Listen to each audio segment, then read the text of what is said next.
Voilà comment Marc marchait avant. Atteint de la maladie de Parkinson, ses jambes ne le portaient plus correctement. Mais en activant ce boîtier, voici comment il marche aujourd'hui.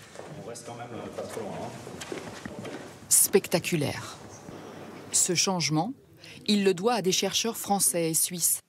Il y a 2 ans, on lui a implanté dans le ventre ce stimulateur à droite, relié à ce système d'électrodes. L'objectif étant à terme de pouvoir venir en aide à tous les malades de Parkinson ayant des difficultés à marcher. Pour secourir les sinistrés, l'unité des sauveteurs aquatiques des sapeurs-pompiers est en première ligne. Allez, venez, monsieur.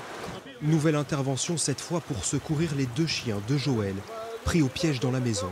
L'intervention est périlleuse. Le courant est fort. Dans le quartier, 250 habitations ont été endommagées par la crue. Après plusieurs minutes d'intervention, les chiens sont sains et saufs. Ces vaches ont encore les pattes dans 20 cm d'eau. Cet éleveur du Pas-de-Calais a subi de plein fouet les intempéries de ces derniers jours. Il n'a rien pu faire pour sauver cette dizaine de veaux. L'eau a monté, les petits veaux, ils étaient dans leur box et puis ils sont morts par asphyxie, quoi. Profitons d'un peu de douceur. La nuit dernière, il y a eu des aurores boréales magnifiques et exceptionnelles chez nous, en France. On a pu les admirer dans plusieurs de nos régions. Ne touchez pas votre écran. Ces panneaux d'entrée de ville ont bel et bien la tête en bas. Près de 300 communes dans le Tarn ont subi l'assaut du gang des panneaux. Les responsables sont les agriculteurs. Une action symbolique pour crier leur ras-le-bol et dénoncer ce qui est pour eux un non-sens politique.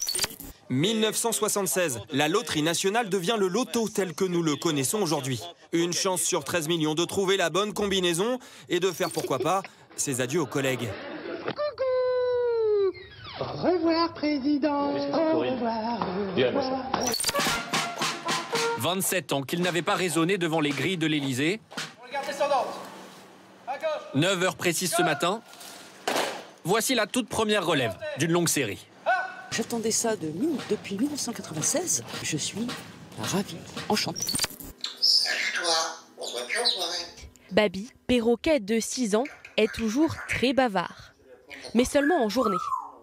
Alors quand ils l'entendent cette nuit-là, ce couple est tout de suite alerté. Il était 5 heures du matin et Babi s'est mis à tousser et à nous dire « Oh, c'est chaud, c'est chaud ». Chose qui était improbable parce qu'il ne parle pas du tout la nuit. Et effectivement, en fait, Babi nous prévenait qu'il y avait quelque chose d'anormal qui se passait dans la maison. Donc c'était toutes ces odeurs de cramé. Les pompiers sont immédiatement appelés. Les pompiers nous disaient qu'effectivement, si Babi n'avait pas été là, on se serait peut-être endormi. Peut-être qu'on ne serait plus là aujourd'hui. Un paysage métamorphosé. Des champs, des routes disparues sous les eaux à perte de vue. Neuville-sous-Montreuil et Beutin sont coupés du monde. L'eau s'est infiltrée partout. Un départ précipité. Qu'est-ce que vous prenez en photo? Ma maison qui est sous les eaux. Voilà, c'est terminé. Pourquoi vous faites la photo? Parce que c'est une scène mémorable et exceptionnelle et que ça n'aurait pas jamais dû arriver. Parce que là, il y a la moitié d'une vie qui est fichue, il y a plus rien à faire. On pourrait se croire en pleine tempête de sable dans un désert brûlant. Mais c'est bien la dune du Pilat battue par le vent. Découpée en crevasses, dessinée en vagues, comme si le vent modelait en temps réel un nouveau paysage. Les colis des gens, votre boîte ouvre toutes les boîtes aux lettres. Mais je vous ai vu. La séquence a fait le tour des réseaux sociaux.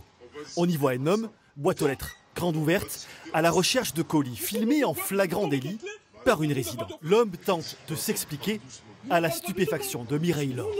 On a tous besoin d'argent. Et c'est pas pour raison que vous venez voler les colis des gens, monsieur. À l'approche du Black Friday et des fêtes de Noël, ces vols se sont multipliés ces dernières semaines à Toulouse.